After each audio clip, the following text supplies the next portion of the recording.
What could I say? A king lost in his own woods. And then this old woman appears out of nowhere and offers to show me the way out, but only if I would marry her daughter. Well, I had been widowed for over a year, and I needed a queen. And her daughter turned out to be really beautiful. So I agreed. But when I looked into those cold, ambitious eyes, I knew that I had to protect my 6 sons and my only daughter. What could we say?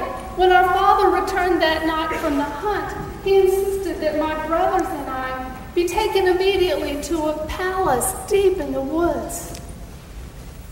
It was so hidden that the only way my own father could find his way to that palace was to take a magic ball of yarn and roll it upon the ground, and it would lead him to the doorway.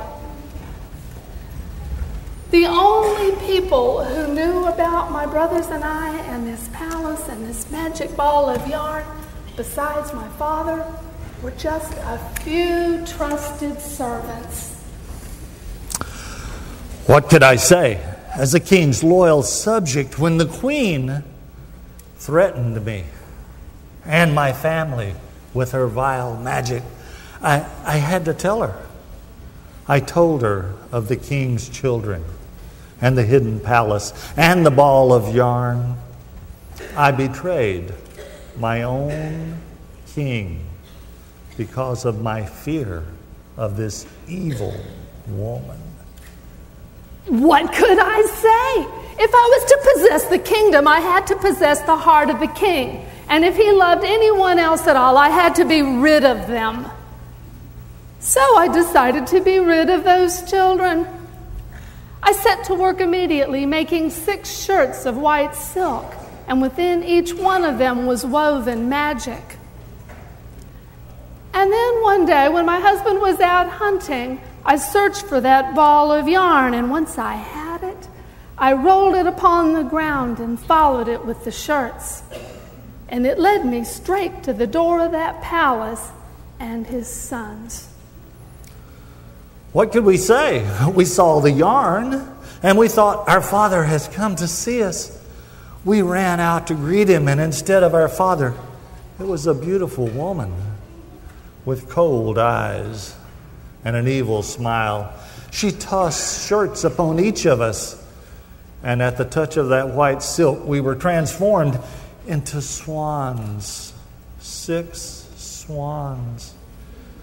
As she gathered her yarn and disappeared into the forest, we flew mournfully away, leaving our sister asleep in the palace. What could I say? I looked out of the window just in time to see my brothers transformed into swans and take to the sky. I cried out for them to stop, but they didn't. I ran out of the palace into the spot where I had last seen them, and all that remained of them were a few feathers. I scooped the feathers up and carried them back with me to the palace so I could show my father the next time he came. What could I say? I showed up to see my children, and my sons were all gone. My daughter claimed they had been turned into swans and flew away. I knew there was some evil magic afoot in those woods. So I demanded that she come with me, that I might protect her.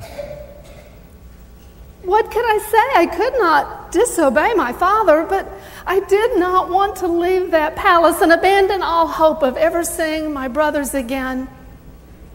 So I convinced my father to spend one night in that palace. And that night while he slept, I slipped away into the forest. And I ran and I ran.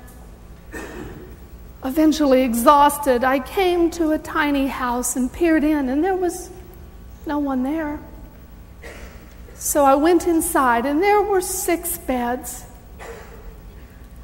Exhausted, I slipped beneath one of those beds and soon fell sound asleep. But I was wakened just a short while later by the rush of wind and the flapping of wings, and I looked out from beneath the bed and saw to my amazement 6 swans flying into the window. They landed before me.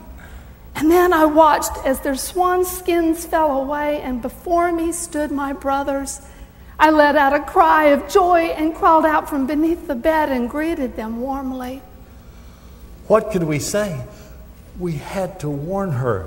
That hut was a den of thieves, and they would return and surely cause her harm. And we could only be human for a short while.